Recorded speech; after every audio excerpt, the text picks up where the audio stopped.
Hello and welcome to the Irn-Cru podcast, an NFL podcast made in Scotland by NFL lovers. You're listening to and watching the Preview Crew. I'm your host, Graham Henderson, aka the Kilted Texan, and with me tonight is new crew member Andy. How are you, Andy? Yeah, I'm good, thank you. Yeah, I'm excited to be here.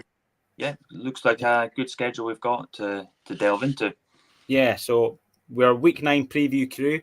But before we get on to that, I'd like to thank everyone who made the effort in coming out and supporting the Gridiron Crew's live event, watch party.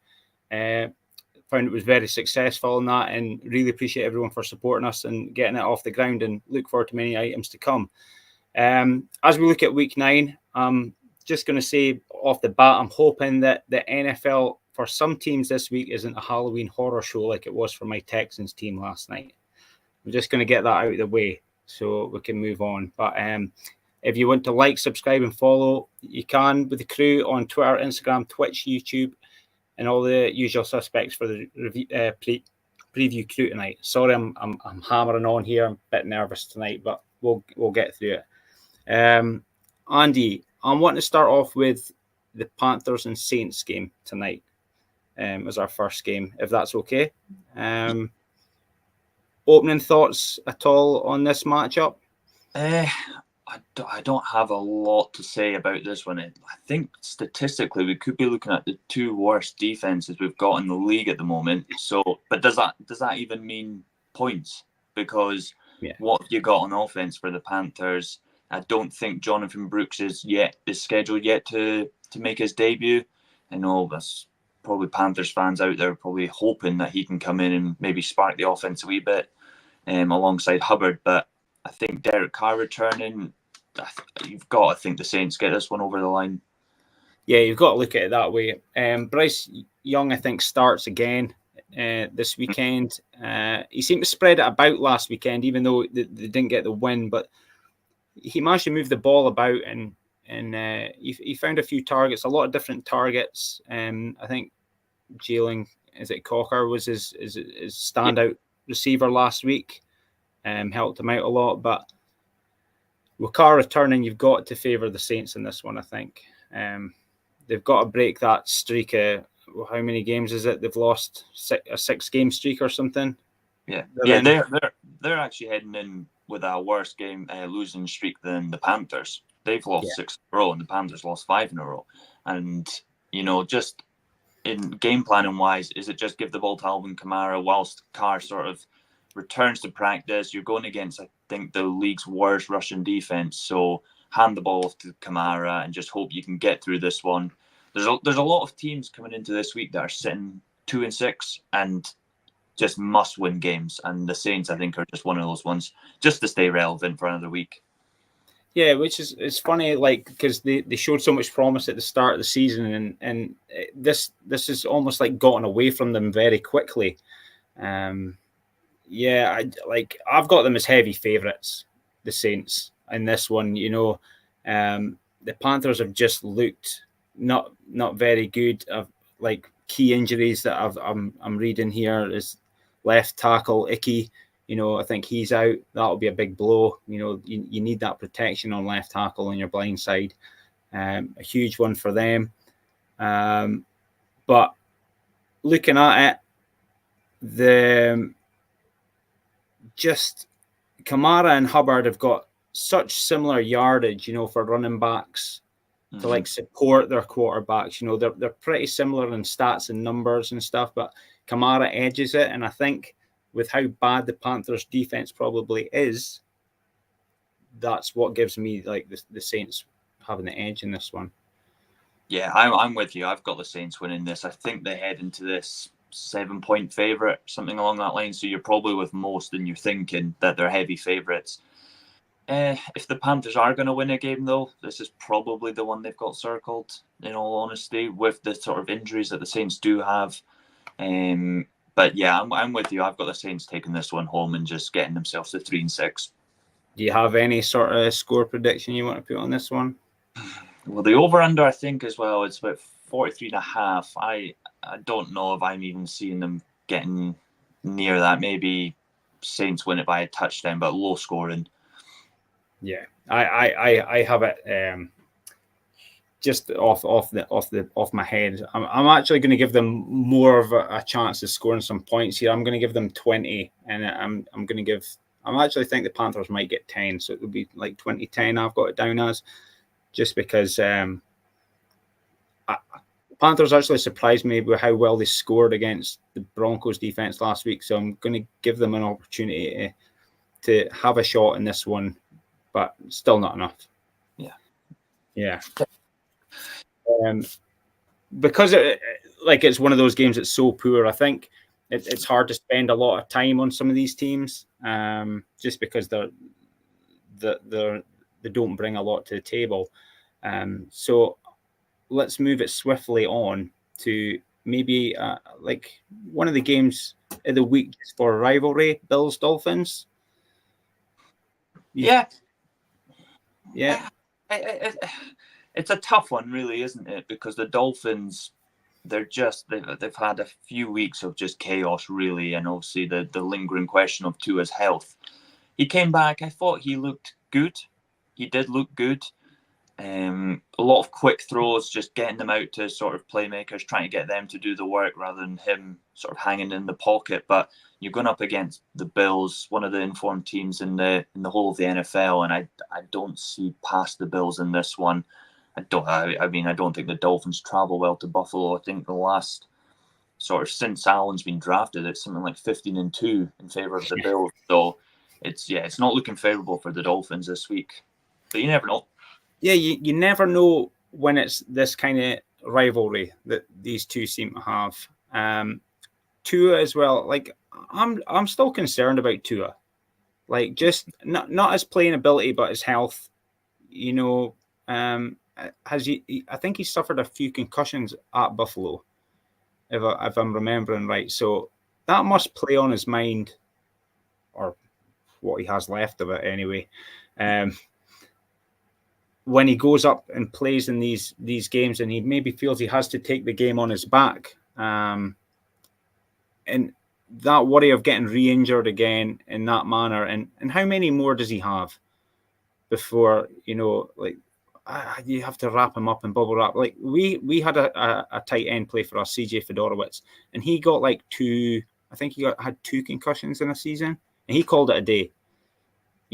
Like how many more can he sustain? Just difficult on that.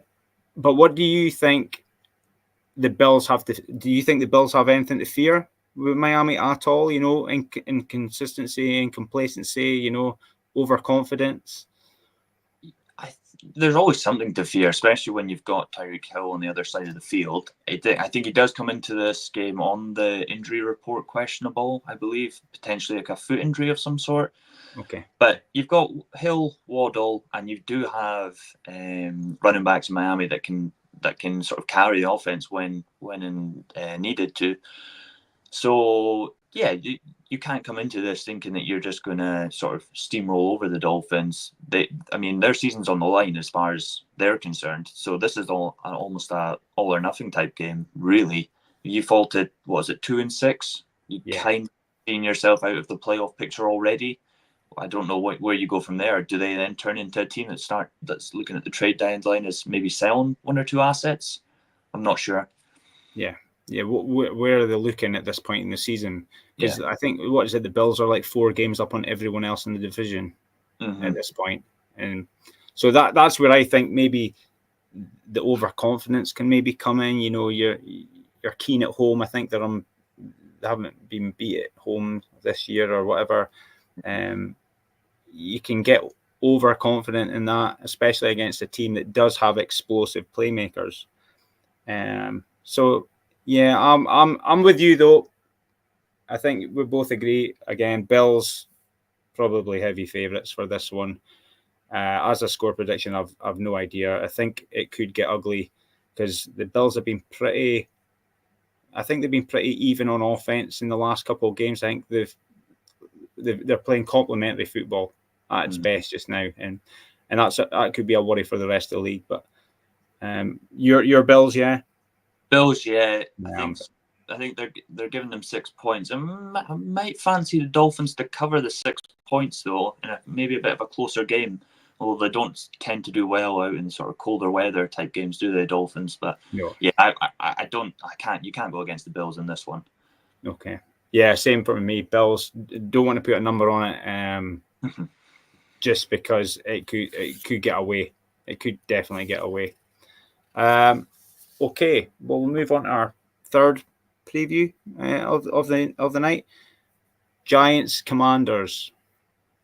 Now, this could be a fun one as well. Yeah, I'm probably going to surprise you. I've got the Giants winning this one. I think Commanders coming off that I know it's a great result. Obviously, getting past the Bears pushes them to 6-2, but. And they did move the ball well. They just couldn't finish on those drives. But you've coming into the game, I think potentially down a tackle or two for Washington against the Giants D line. Again, another team 2-6. Season's on the line as far as the Giants are concerned. So I can see this being one that the Giants do actually sort of pull through.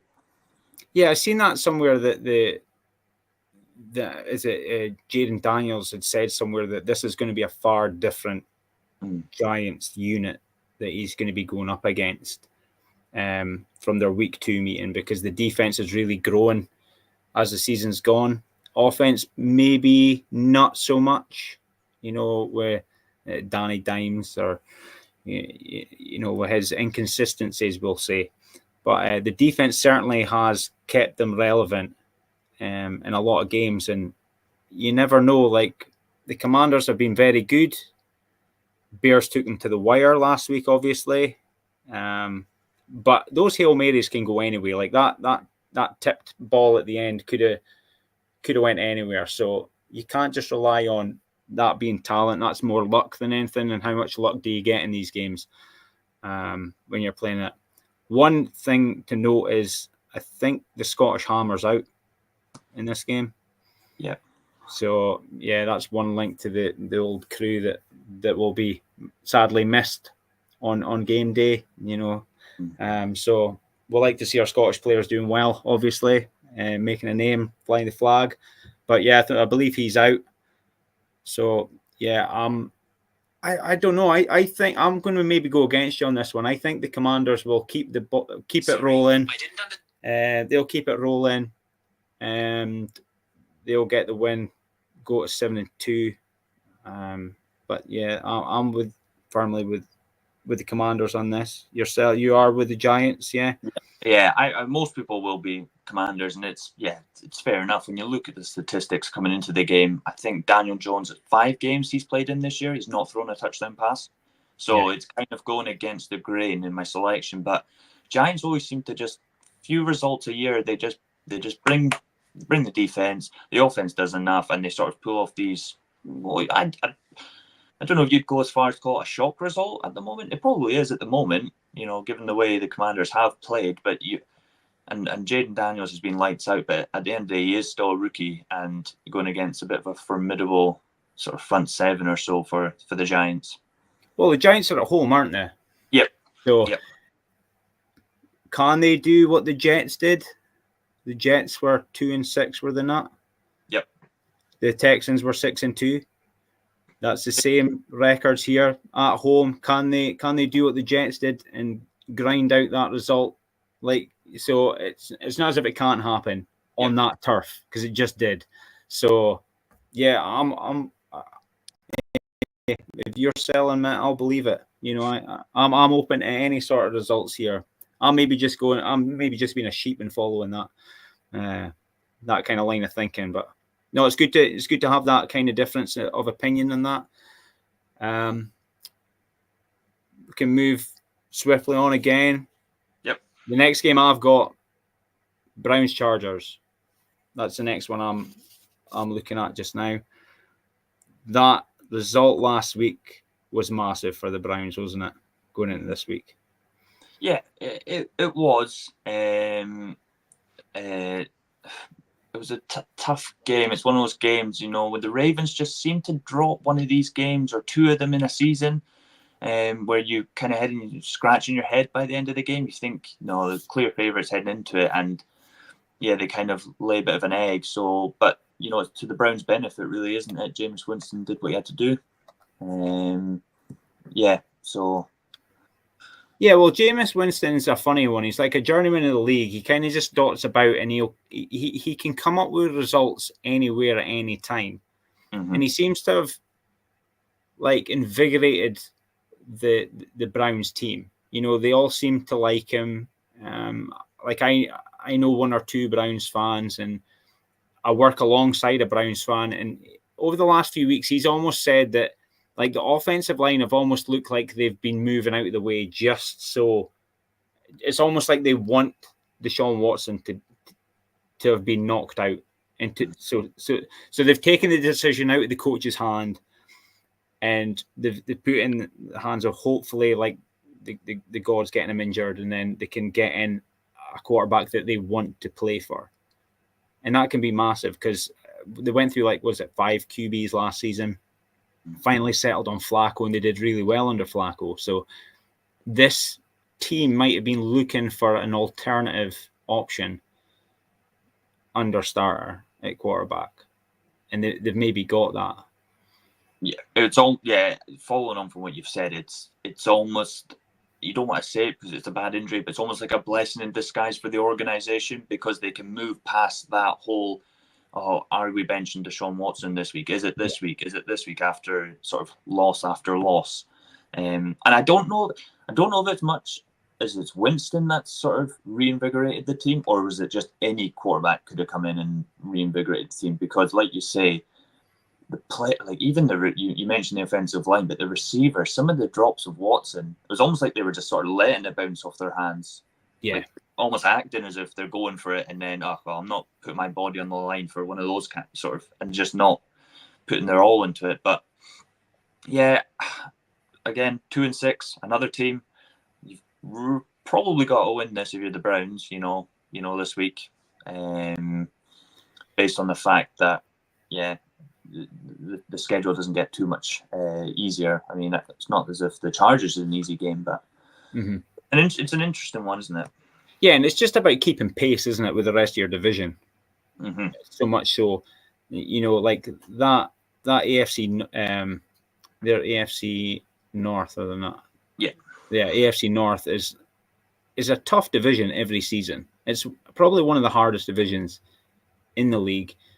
Maybe both North divisions are actually like your Lions division.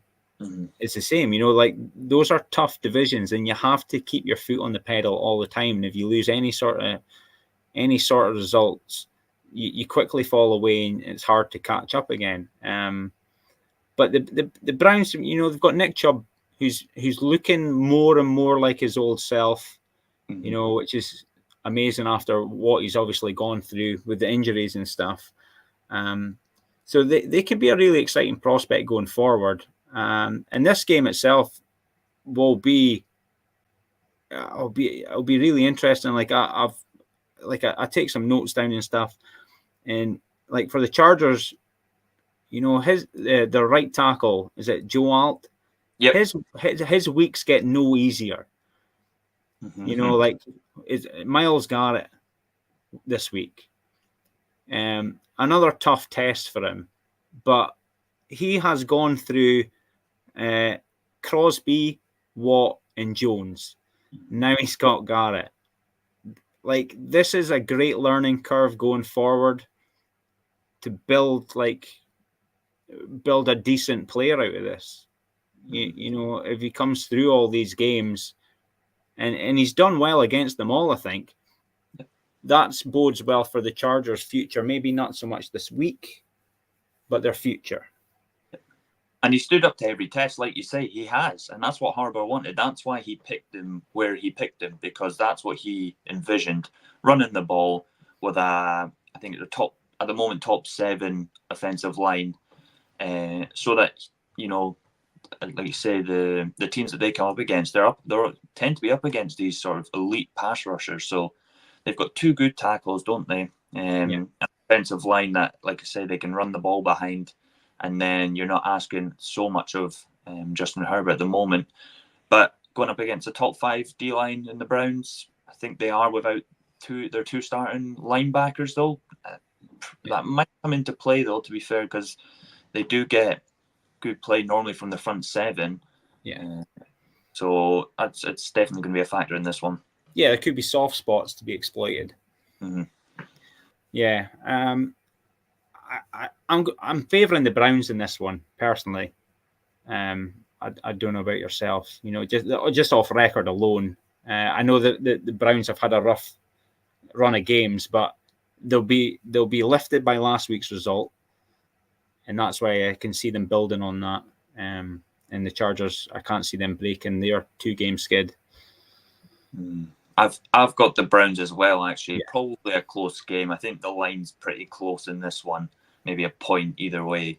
It could be one of those ones that Herbert's just harassed the entire game, can't get anything going on offense, and it's more just a bit of a struggle on defense either way.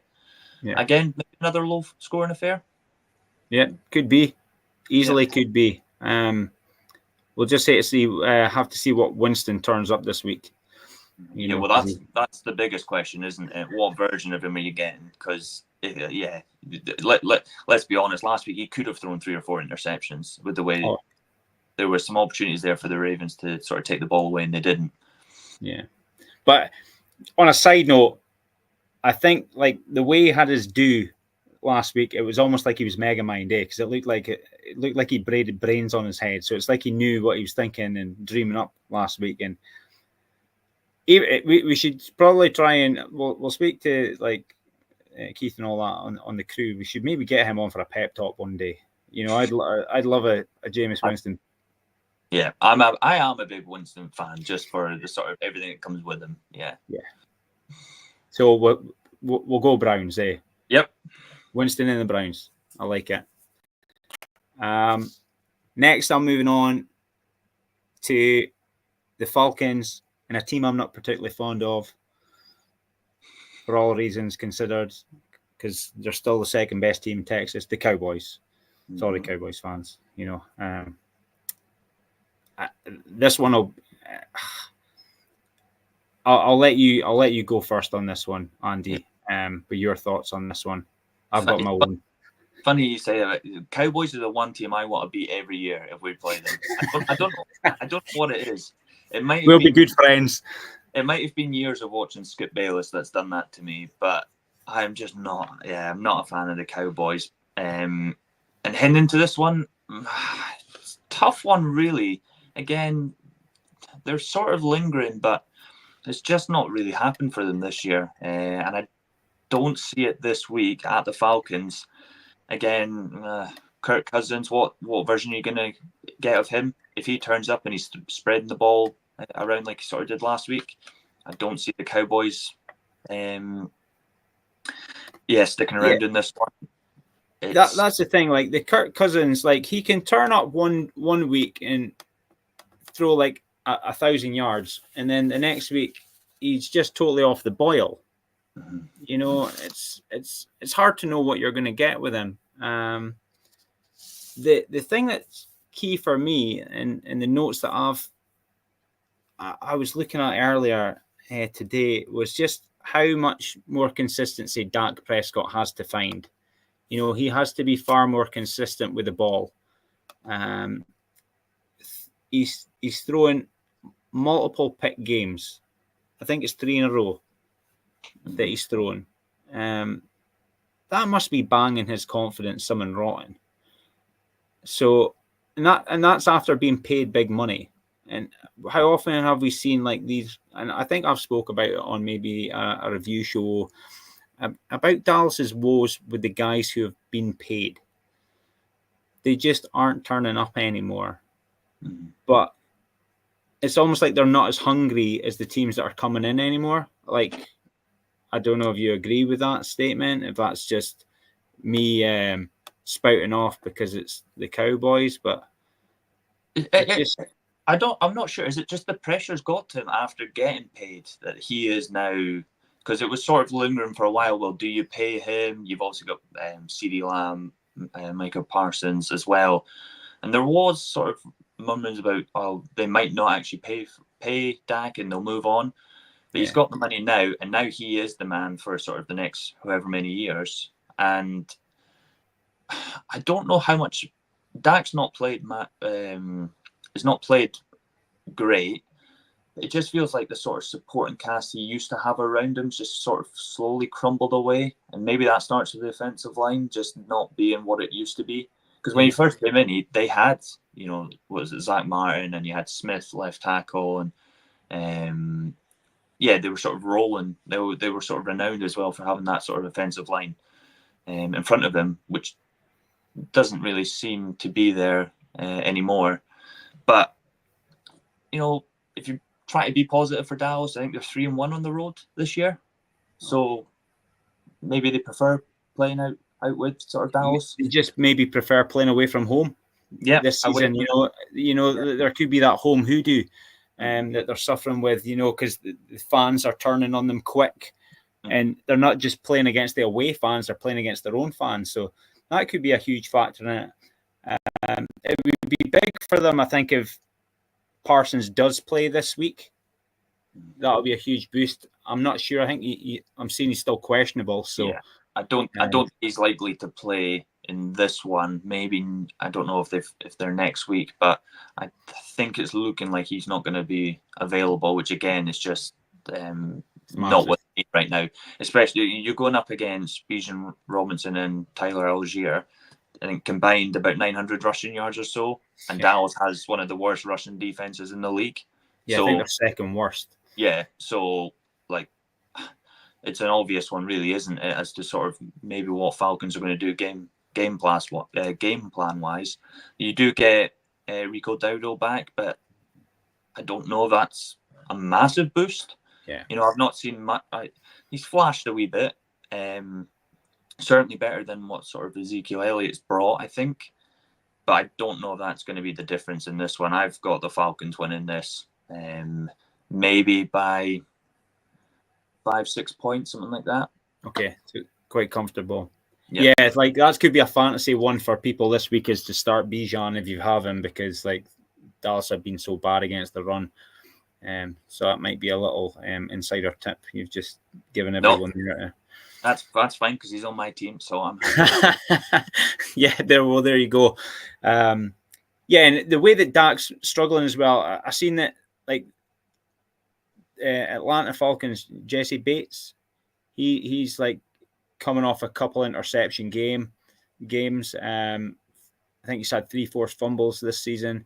So it's that kind of ball hawking that's he's gonna obviously be licking his lips at this tie with the number of interceptions Dak's been throwing. I think he's 10 TDs to 8 ints this year. So that and with that multiple game interceptions, you find as like a defensive back or whatever, you're probably thinking one will come along. So I'm fully with Falcons this week. I even though the Cowboys have been traveling well, I think the Falcons are starting to find their identity a bit this season. And I had them as, I had them in the probably the top of that division this year. So I agree. I had them as well, taking the division. I think they should have really taken the division when you look at their sort of roster. You mentioned Jesse Bates. He's been flying. Yep, he's definitely the best safeties in the league at the moment. That's another one of the sort of these players that the Bengals don't pay, and then they go elsewhere and just play lights out. Just no pass rush though, really, is it? For the Falcons, just can't get to the quarterback.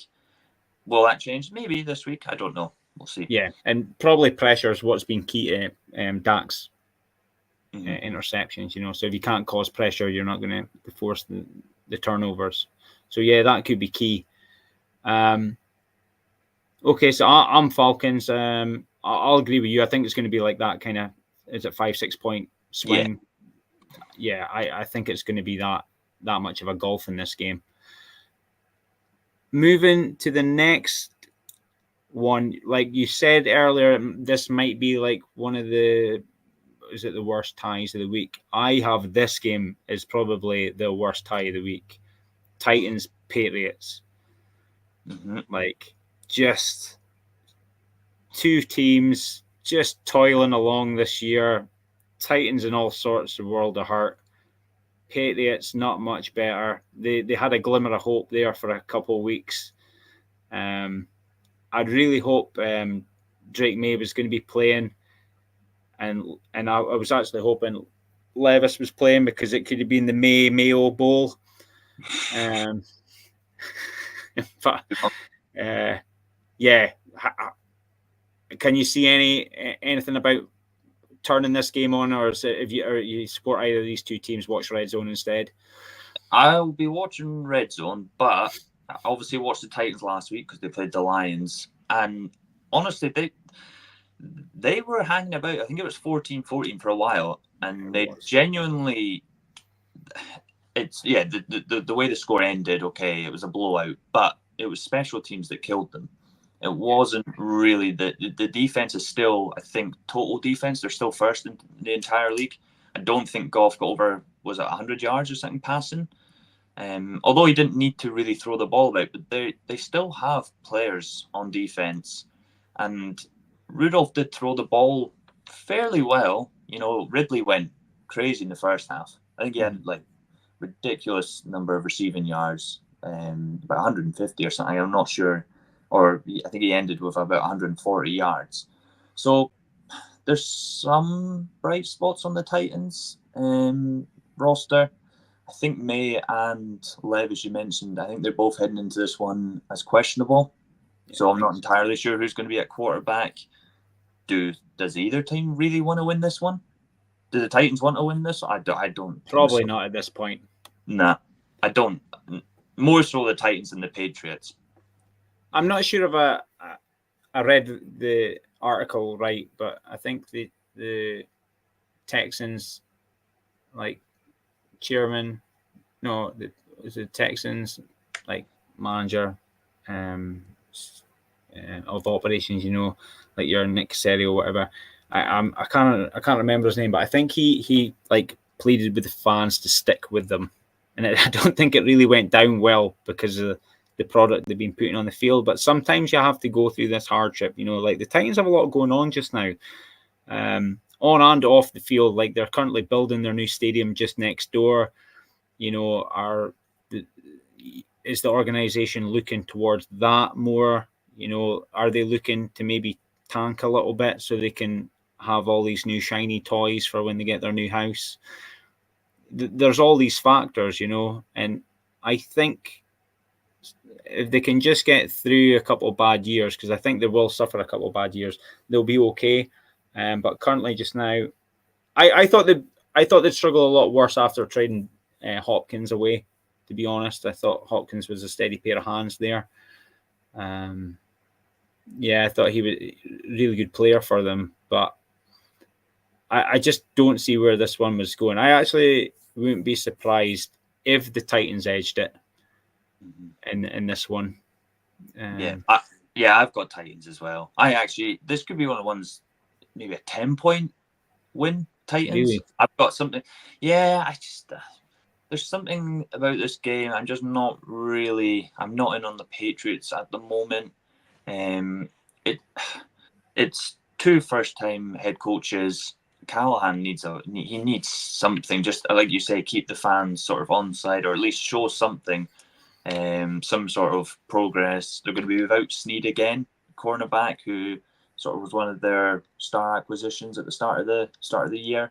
Yeah, bit gutting not to have him out there because we've seen what he could do last year with the Chiefs. I think he over under about 38, so they're not expecting points in this one. I don't know, maybe 24-14 or something, and something like that. It's a funny kind of tie as well because these two teams have had a bit of needle recently in the last few years. When you think back to Vrabel's time and remember what he did to Belichick, when he was calling all those timeouts and kind of playing Belichick at his own game, and that caused for a bit of needle over the years and stuff. So this might hold a lot more as a rivalry because of what the Patriots used to do to teams in the AFC. A lot of them like getting that win over the Patriots now. They're obviously not the same Patriots, but they like it's like playing up for them almost, because they just like to put the legacy to bed. Like they're no longer that team. So yeah, I can believe it. Titans could come out and put on a fair show in this one. I think they'll edge it. I'm the same as you. I think they'll edge it.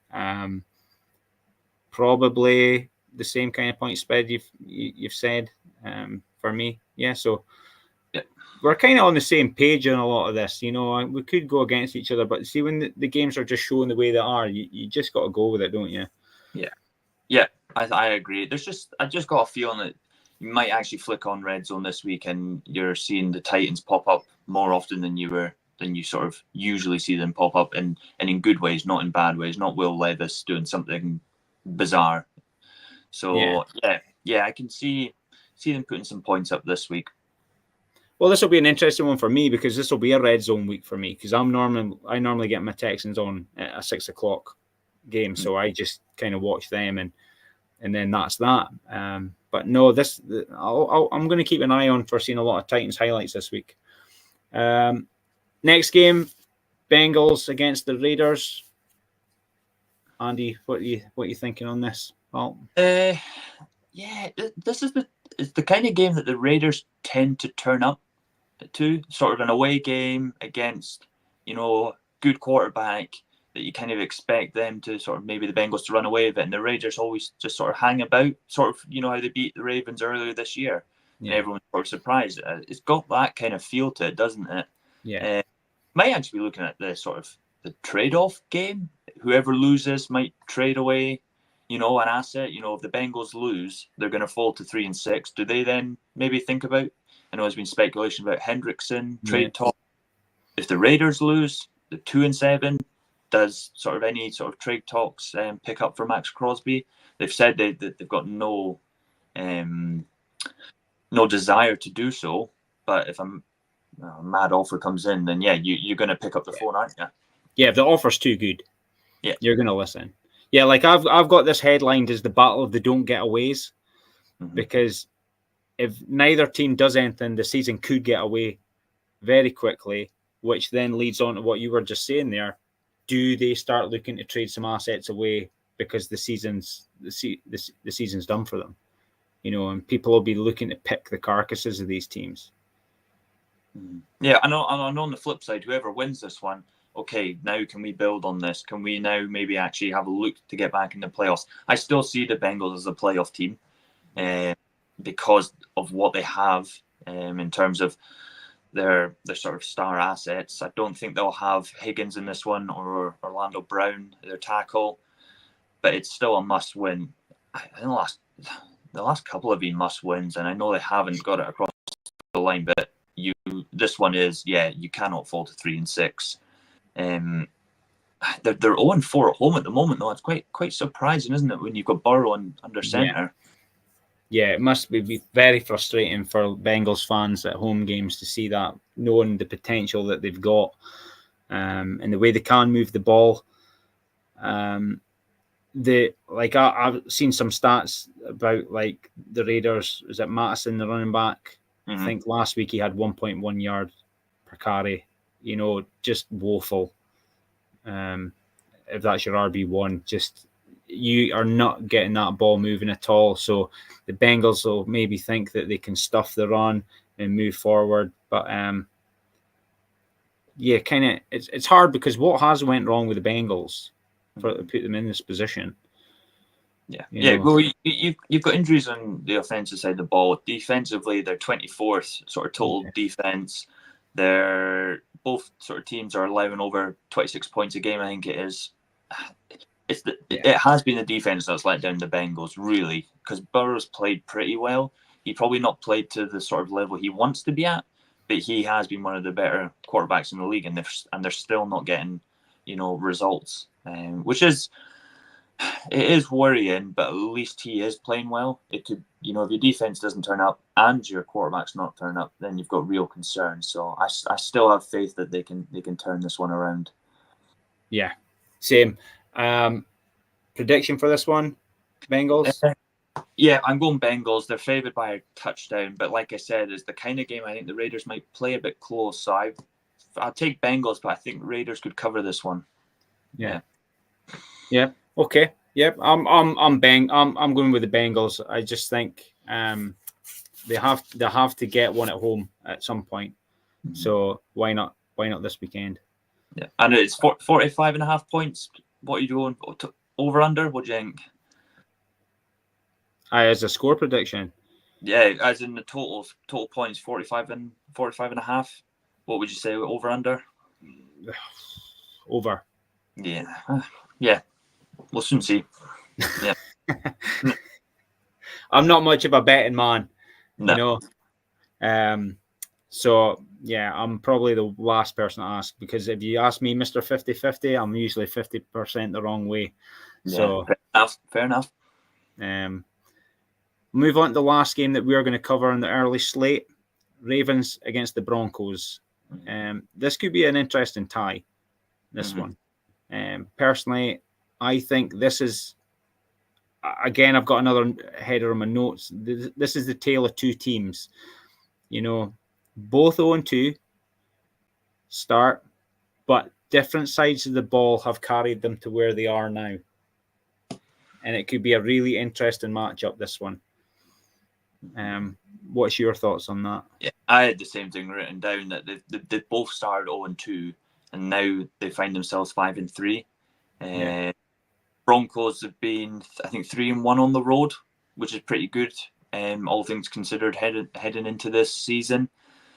Lamar Jackson, 17 touchdowns, 2 interceptions, and you've got Derrick Henry. He's already got 9 touchdowns, almost 1,000 yards rushing. Yeah, like you say, it's almost like the Ravens' offense up against this this defense. But for me, I always take offense over defense. Yeah. So I've got the Ravens in this one. I have no idea in terms of sort of score predictions.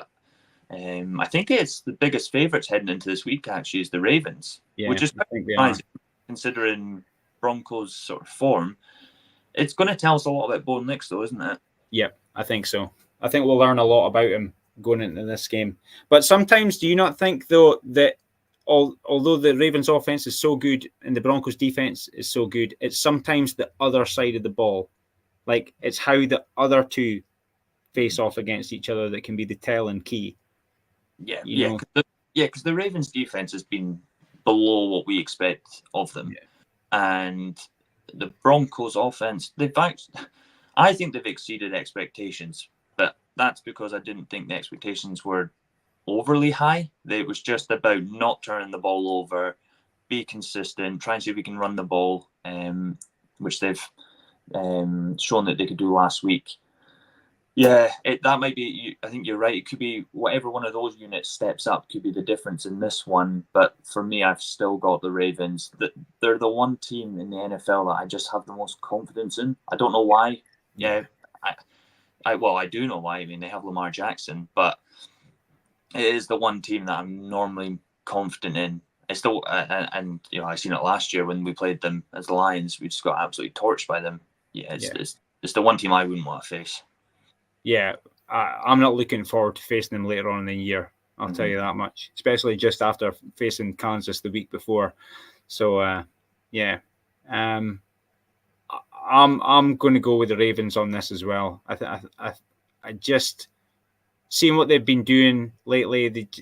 I think they're going to bounce back after last week, regroup, and do what the Ravens do. They'll come out and they'll grind somebody out, and I think unfortunately it'll be the Broncos this week.